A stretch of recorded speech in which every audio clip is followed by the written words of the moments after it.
මේ ළඟදී මේ සති දෙකකට ඉඳලා උඩදී මම අර තංගල්ල පැත්තට යනකොට ඇඹිලි පිටියේ ඉඳන් මට හම්බ වෙන පුතේ අර අඟුණුකොළ බැලැස්ස කියන ලොකු බන්ධනාගාරේ හම්බ වෙනවා. ඒ බන්ධනාගාරයේ ඉස්සරහින් මම යනකොට උදේ 5යි කාල විතර වෙලා ඇති. හරියට එළිය වැටලා තිබුණේ නැහැ. නමුත් ඒ 5යි කාලෙට මම දැක්ක බන්ධනාගාරයේ ඉස්සරහින් යනකොට අර බන්ධනාගාරයේ ඉස්සරහා තියෙන කොහොඹ ගහ යට තිබුණ කොන්ක්‍රීට් බංකුවේ වයසක අම්මා කෙනෙක් වාඩි වෙලා හිටියා.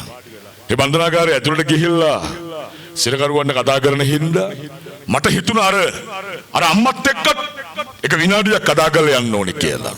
මං වාහනේ නවත්තලා අම්මා ළඟට ගිහිල්ලා ඇහුවා අයියා අම්මා මෙතන ඉන්නේ. මේ අම්මා කියනවා මම ආවේ මගේ චූටි පුතාව බලන්න. චූටි පුතාව. එතකොට මං ඇහුවා අම්මේ උදේ 5යි කාලයි වෙලාව. දැන් සිරකරුව බලන්න දෙන්නේ. උදේ 9ක් පහු වෙලා. අයි අම්මා මේ වෙලාවේ මෙතෙන්ට ආවේ. මේ අම්මා කියනවා මහත්තයෝ මම මෙතෙන්ට ආවේ උදේ පාන්දර 3ට. මොකද මගේ චූටි පුතා නැතුව මට ගෙදර නිින්ද යන්නේ නැහැ. මං ඇහුවා අම්මගේ ඔය චූටි පුතාගේ වයස කීයද කියලා. මේ අම්මා කියනවා චූටි පුතාගේ වයස අවුරුදු 38යි. අවුරුදු 18ට වැඩි එක දරුවෙක්වත් මෙතන නැහෙනි. නමුත් අවුරුදු 38 පුතාව බලන්න වයසක අම්මා බන්ධනාගාරය ඉස්සරහට ඇවිල්ලා. පුතේ අම්මා ඒ අම්මගේ අතේ තිබුණ රතු පාට පරණ ටියුලික් කවරයක්. ඒ ටියුලික් කවරේ බඩු වලින් පුරවලා තිබුණා. මං ඇහුවා අම්මගේ මොනවද මේ බෑග් එක ඇතුලේ තියෙන්නේ. මේ අම්මා කියනවා එයාගේ චූටි පුතා කන්නාස කෑම જાති තමයි අර බෑග් එකේ තියෙන්නේ. ඒ අම්මා ඇඳගෙන හිටපු ඇඳුම පුතේ ගොඩක් පරණ ඇඳුමක්. ඒ අම්මා දාගෙන හිටපු අර රබර් සරප්පු දෙකේ අර දකුණු කකුලේ තිබුණ රබර් සරප්පු ඉස්සරහා කොටස රඳවල තිබුණේ යතුරු කටුවකින්.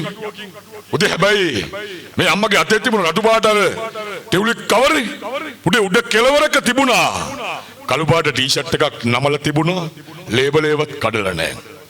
අර පරණ ඇඳුම් ඇඳන් ඉන්න අම්මා කැලිච්ච සරප්පු දාගෙන ඉන්න අම්මා එයාගේ බන්ධනාගාරය ඇතුලේ ඉන්න පුතාට ලේබල් එකවත් කඩපු නැති අලුත් ටී-ෂර්ට් එකක් අරගෙන ඇවිල්ලා මං ඇහුවා අම්මගෙන් අවසානට අම්මේ ඇයි මේ දරුවගේ අද තාත්තා ආවේ නැත්තේ ඇයි කියලා.